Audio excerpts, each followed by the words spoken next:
Hey there, thanks for tuning in today. I am so excited to bring you an interview with Don Yaeger. Don has worked with, he has interviewed, he's written books with the top athletes and coaches of all time, from, speaking with Michael Jordan to Tiger Woods to John Wooden to Walter Payton. This guy knows success. He knows high achieving performances on and off the field. And so I'm so blessed to bring you this interview where he talks about what the great ones do. Check it out.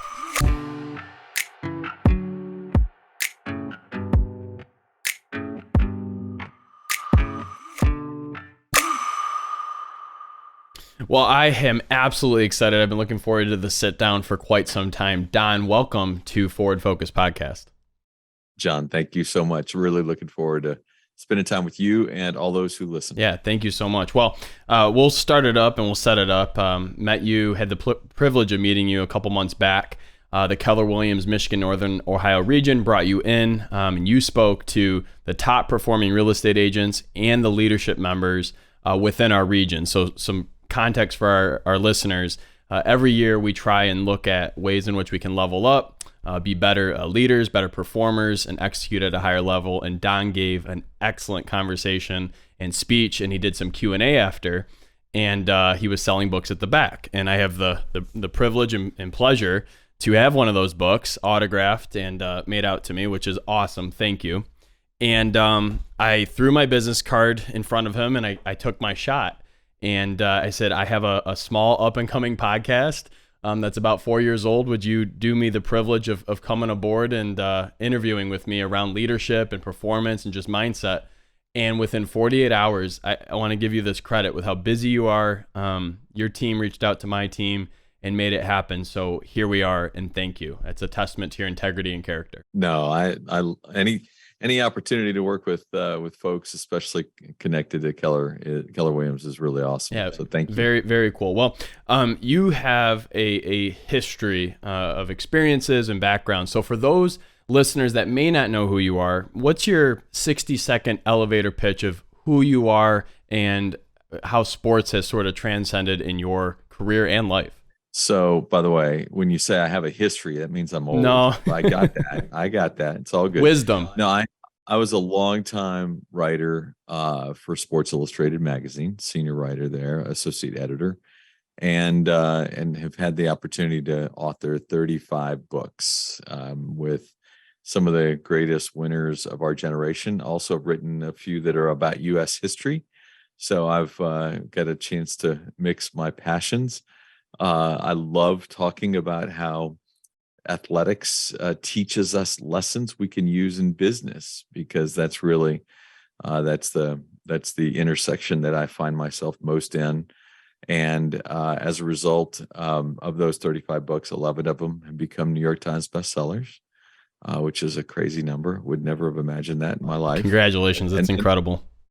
Yeah. And then a couple of years ago, kind of almost in your footsteps, I decided to start a podcast where I interview executives who played sports and what did being an athlete teach them, and have had everybody from the CEO of Delta Airlines to Condoleezza Rice on talking about sports and business and the ways that the two actually often, as I said before, intersect. So let's hop right into that, because you have really good leave behinds and takeaways. One of my fave that you gave to the group was the 16 characteristics of greatness, right? I've had it on my desk since we had the privilege of meeting each other.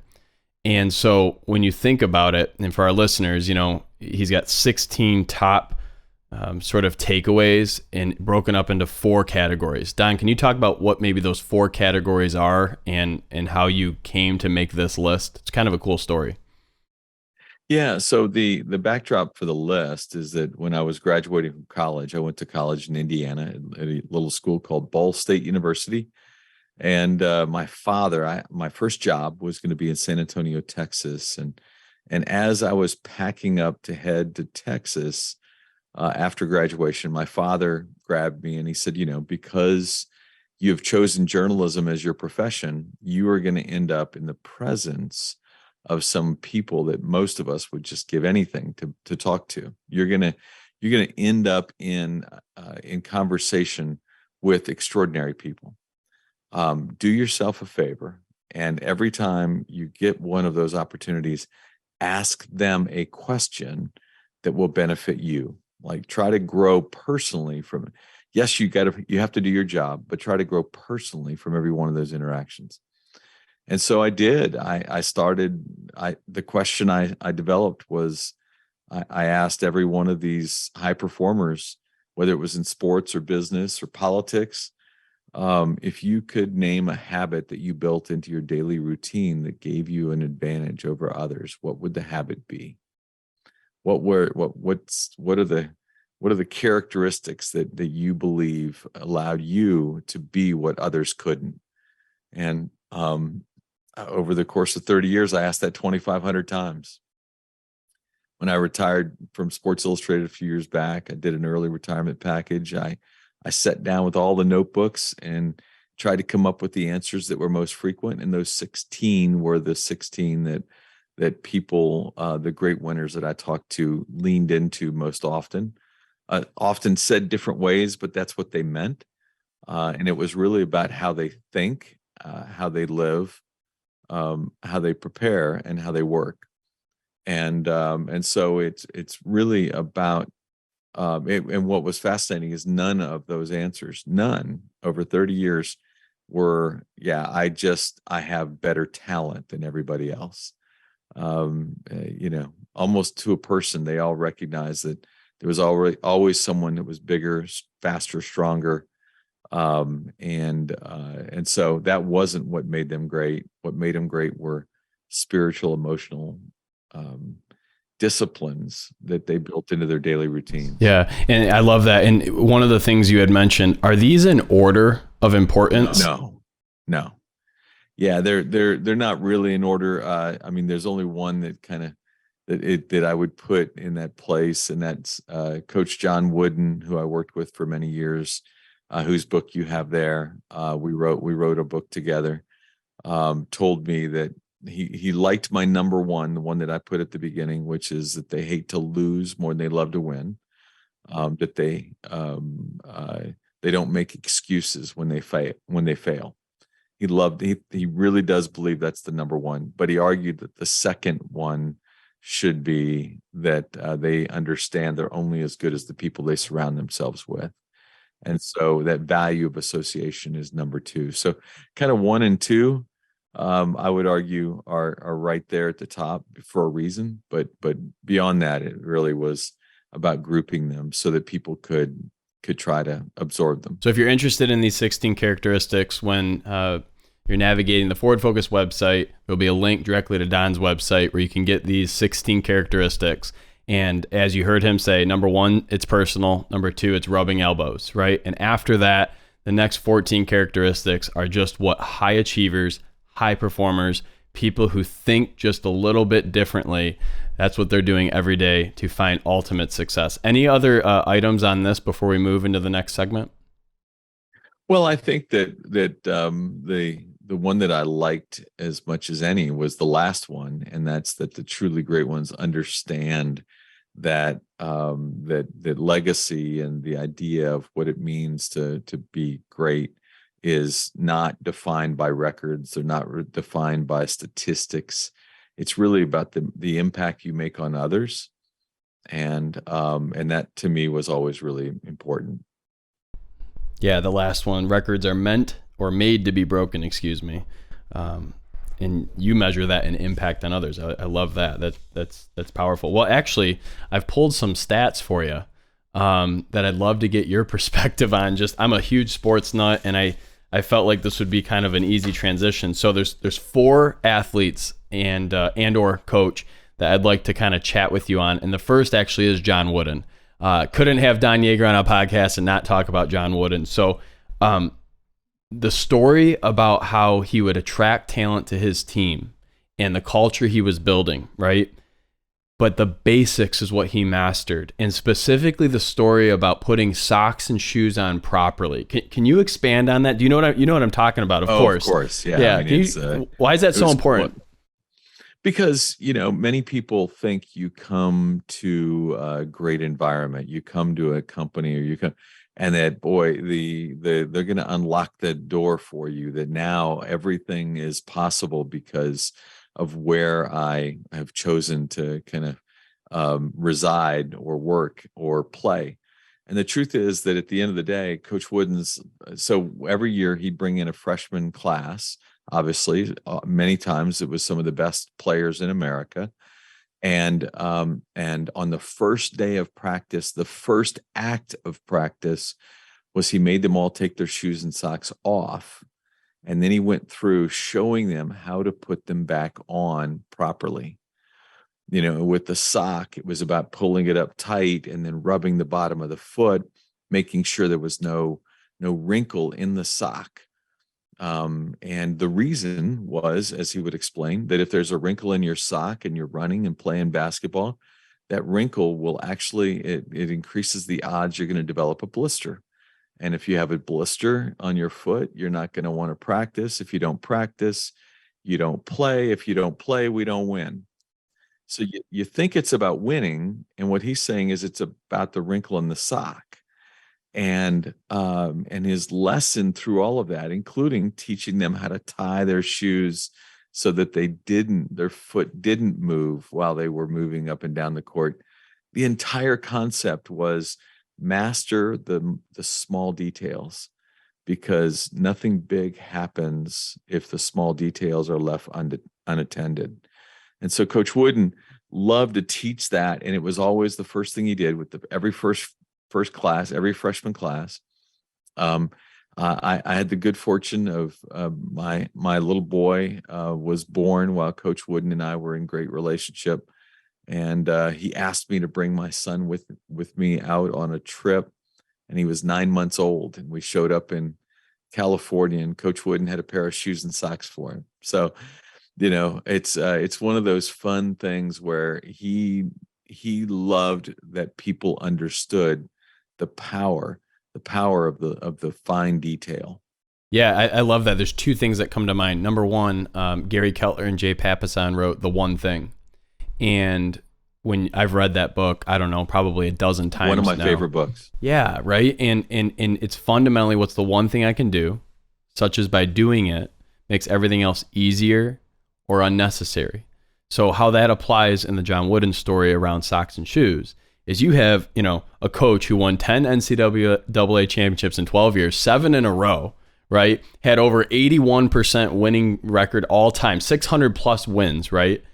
And the first thing he does with some of the top recruits in the country is tell them how to put socks and shoes on. Show them how to put socks and shoes on. So if you're an entrepreneur that's aspiring, if you're a leader expanding your organization, taking on new projects, remember that the basics, the fundamentals, that's how you build a house on stone, not sand. And when I read that John Wooden story, that's what I remember and think of as, I go into my day or I go into any project I'm working on. So what a great reminder. And it's the same thing when you think about role modeling to your son. Right. He gets to meet Absolutely. the number one coach, and what happens? Socks and shoes and a reminder of the fundamentals. Yeah. In fact, it's really cool. So I'm a late in life dad. I didn't become a dad until I was 45. And so Coach Wooden, the very first letter that came to my son addressed to him at our home was from Coach Wooden 3 weeks after he was born.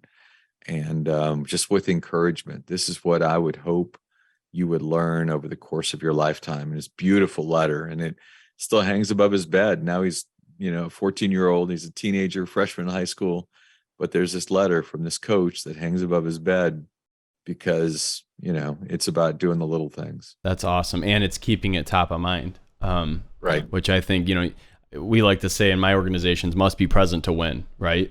And you need to disconnect to connect. Yeah. And so those are two things that came to mind when you said that. Well, I love that. I'd like to move on to another athlete, and Michael Jordan. You have a close relationship with Michael Jordan, and had some cool stories that you shared. But I just wanted, for those that aren't big Michael Jordan fans or maybe don't realize this, he was 706 and 366 wins-loss all time in his career.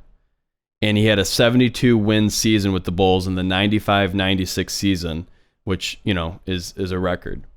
And from rookie of the years to MVPs to all-time teams, I mean, one of the most winning, most dominant players in the history of the NBA. What, in your opinion, sets Michael Jordan just a little bit to the side, a little bit to the left? What makes him so dominant with these statistics? Well, I would argue that it was his level of preparation. It was the fact that he was, as Phil Jackson once said to me, he said it's a whole lot easier to be a great coach when your best player is the first one to practice and the last one to leave, right? It is the willingness and the idea that he set a high bar for himself, and that's what it was, right? But by setting a high bar for himself, everyone else had to live to a higher standard as well.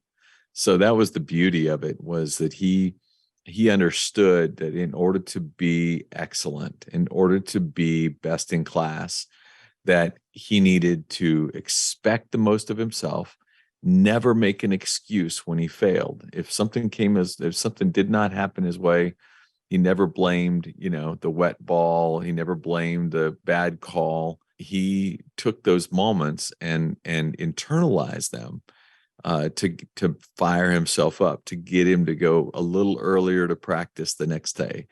I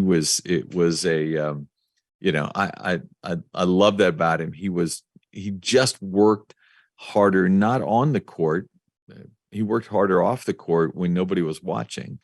And that's what really made him special. How does that translate into leadership or in business, Don? I mean, you don't always close the sale. You don't always make the deal happen, right? I mean, that's life. How does that apply to that business leader or rising star? Well, the first thing they do is, after, if they don't close the sale, is they deconstruct, right? They go back and try to understand what was it that might have been that they could have done better. Not who do we blame, but what could I have done better? And that's their first question. And is it is it a meeting that I wasn't as prepared for, that I should have been more prepared for? Let's not let that happen again. Is it that a question that was asked that I didn't have an answer for? Let's not let that happen again. Deconstruct and do so without trying to put the onus on somebody else, which is human nature. Human nature is, it's not our fault, right? I was really good. It just was, the fix was in, right? It was always about the other. Now, the great ones sit and say, what could I have done better? And they make it an I proposition. How can I do something different that will make me better the next time? Yeah, we or they get the credit, and I approach ways in which we can do better, right? That's correct. That's what greatness is all about. And one other point to what you just said right there is, I think sometimes we judge ourselves by our own actions, our own intentions. We say, well, I didn't intend for that to happen. I didn't mean for that to happen. But we judge others by their actions. And it's sort of hypocritical if you think about that, right? Like, if we're always saying, well, I didn't intend for that, but we're not looking elsewhere and saying, well, what did they intend? We're not deconstructing that. I think there's an opportunity there in leadership too to improve. So, okay, next athlete. All right, Tiger Woods. The stat that blew my mind, and I'm a big golfer, big fan of golf, not very good, but big fan of it.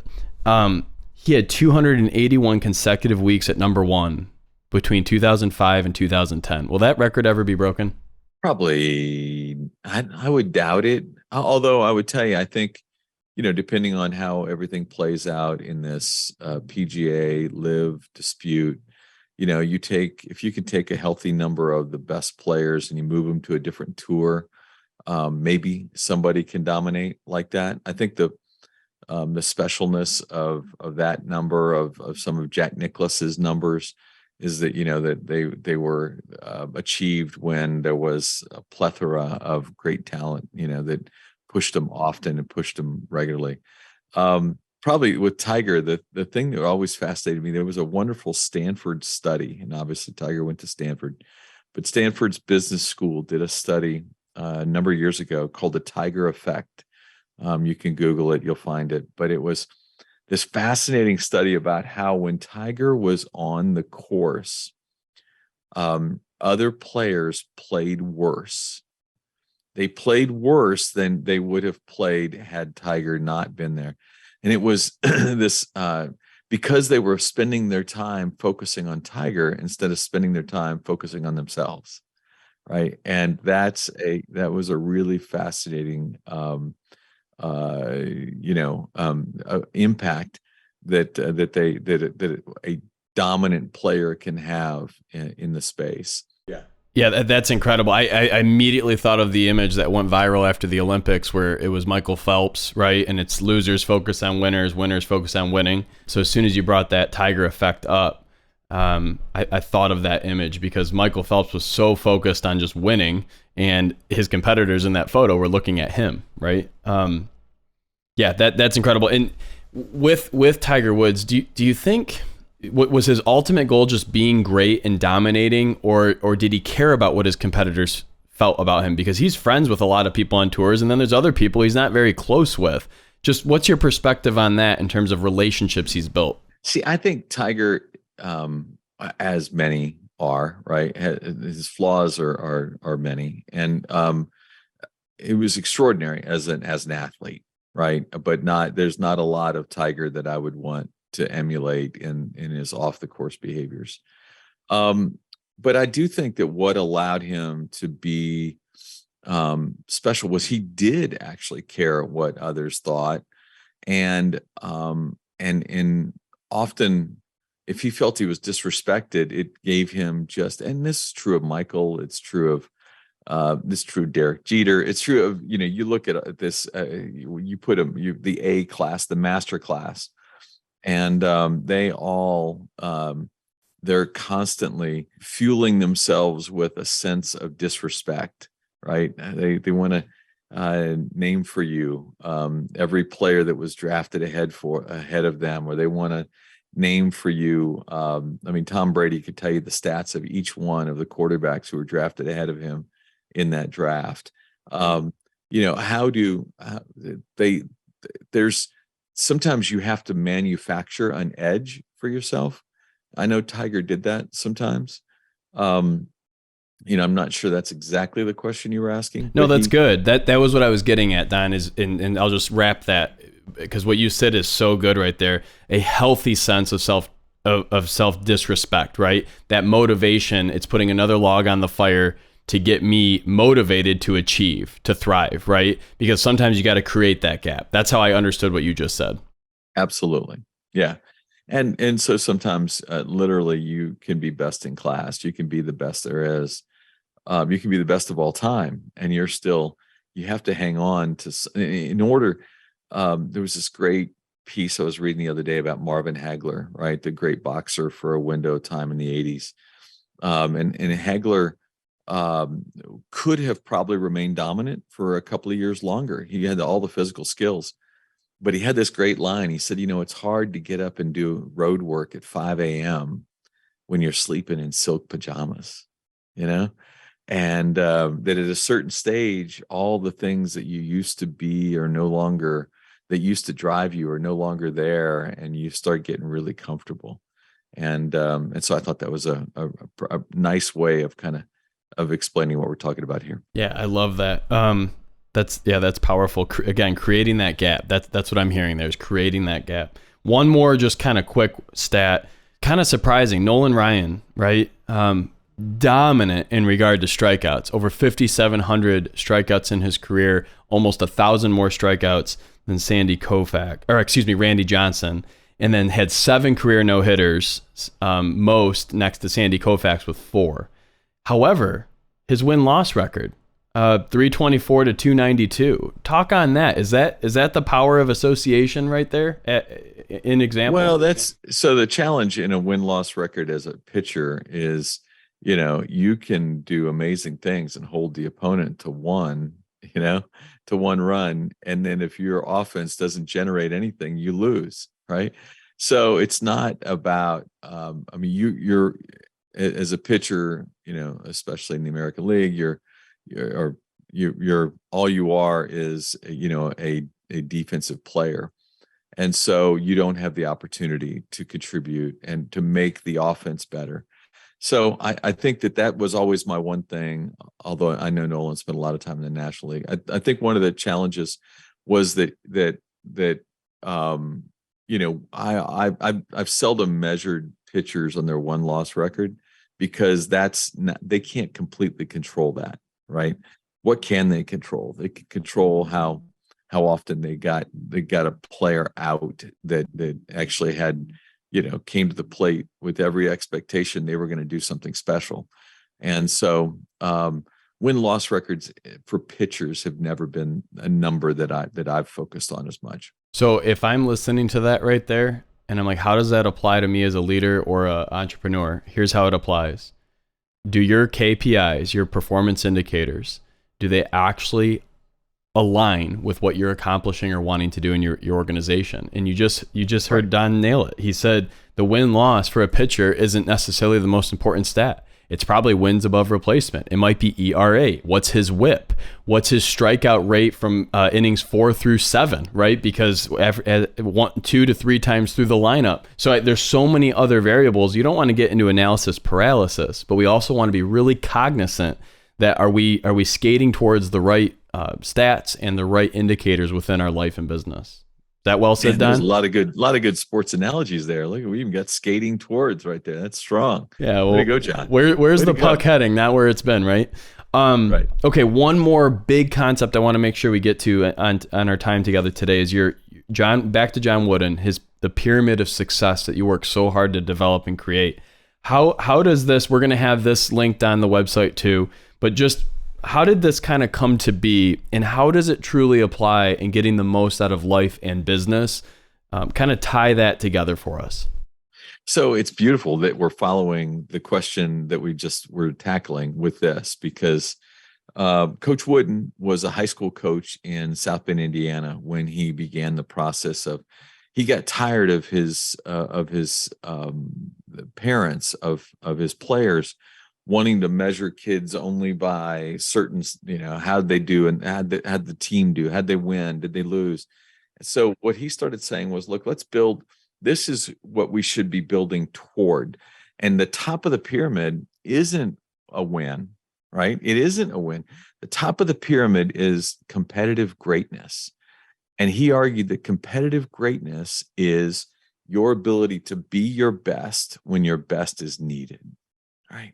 And I love that, because that is about you being your best when your best is needed. Can you be that? Can our team be that? If we're our best and the other team just happens to be better, we may lose, but we may have achieved competitive greatness. And so again, can you bring, and so every other block on the pyramid is intentionally, and he moved him around a couple of times in his life because he wanted people to understand this is a journey, right? Greatness isn't a destination, it's a journey.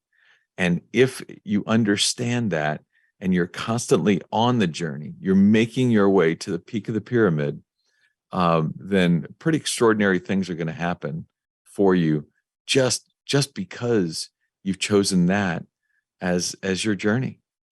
I love that. And in the call to action for our listeners, I would encourage you to click on that link, check out this tool. And what you could do, in my opinion, is take one block each week, and your team could focus on how are we showing up with enthusiasm at a high level at the different levels in our business.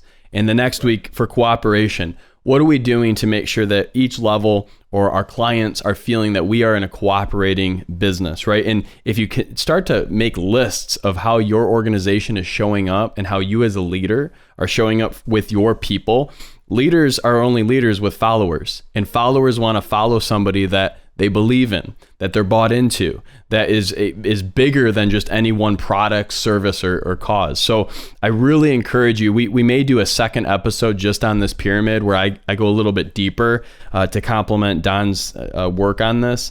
But I love this pyramid, and I'm committed to having it in my organization and in my office because I think it's a reminder of what actually matters. It's the fundamentals, regardless of outcome. And to me, that's phenomenal. You think about it, Coach Wooden hasn't been a head coach for 50 years now, right? And yet, when you watch the TV show Ted Lasso, right? When he walks into his office, the very first thing he puts up in his office when he takes over that soccer job is a pyramid of success. That's right. So it still hangs in many corporate offices I go to because it's timeless. That's right. And you have to believe in something, right? And to have that, the quote he has on this, or that you put there, success is peace of mind, which is a direct result of self-satisfaction in knowing you did your best to become the best that you are capable of becoming. That's success, right? It's not a win or loss. It's not a deal or a non-deal. It's, did you do your best? Did you prepare? Did you do your best to create that opportunity? Two final thoughts quickly. One would be, is there a story or an example of leadership that's come to mind while we've been communicating today that you'd like to share with our listeners around greatness, or around perseverance, or around stick-to-itiveness? Is there some interview you've done or conversation you've had that comes to mind? One that probably still will stick with me forever was an opportunity I had over the course of the last 10 weeks of his life to live with the great Walter Payton, to help him write his autobiography while he would. And, often we see people who are performers, we see them at their best, right? We see them on the field, we see them in TV, whatever it is. And we don't see them when they're at their weakest, when they're in those moments. And when you can be around someone who was your hero, and Walter was mine, in the most vulnerable of moments, and still feel like you're every day in the presence of greatness, it was special. So I realized that many people love the accolades and the adulation. Many people wilt when there is not that kind of attention being paid them. But Walter was special, and that was probably one of the great things I learned about leadership, is how are you when everyone isn't telling you how great you are. Yeah, I love that. And then final kind of question on my end is, what resource, what training, what book, what podcast, right? Any of these leadership or just life resources that are available to us now in 2023 and beyond, right? What would you say you wished you had earlier on in your career that you would have implemented or made a part of your daily routine sooner? Is there something or someone that you would have emulated sooner or studied more of? So I started, as I mentioned, a podcast, the Corporate Competitor Podcast, a couple of years ago, in which I interview C-level executives about athletics and how I wished I had done more of that early. I spent a lot of time with athletes early, but I wasn't spending as much time as I should with business leaders. That's changed a lot in the last few years. But it's really funny, the things that drive us, right? The baseball that's over your shoulder there's a reason it's there, and there's a story behind it. Getting to those stories and helping others to appreciate how athletics make us, the competitive fire that's required at any level to compete, to play, it makes us better. And I love that I'm getting a chance to pull more of that out of people today. Yeah, it's phenomenal. Well, your books, my friend, your interviews, your podcasts, the different golden nuggets that you've given to this space is a treasure that people need to know more of. So I really encourage, and I'm a Don Yaeger fan, and I'm a fan of the Corporate Competitor as well. And so if there's anything that we at Forward Focus can do to support you in that initiative, we're happy to do it. Thank you for your time today. Thank you for your energy and your wisdom. Awesome. Thanks, John. A huge thank you and heartfelt appreciation to Don Yaeger and his entire team. You were a class act organization to work with. If you want to check out any of the tools we talked about, John Wooden's Pyramid of Success, the 16 characteristics of greatness. Make sure you click on the link, go to his website, check out his books and interviews that he's done. We'll definitely be doing some follow-up episodes specifically around those two tools, 16 characteristics of greatness and the pyramid of success. If you found value in today's episode, please be sure to subscribe so you never miss a lesson to be the leader that you deserve to be. Until next time, lead on.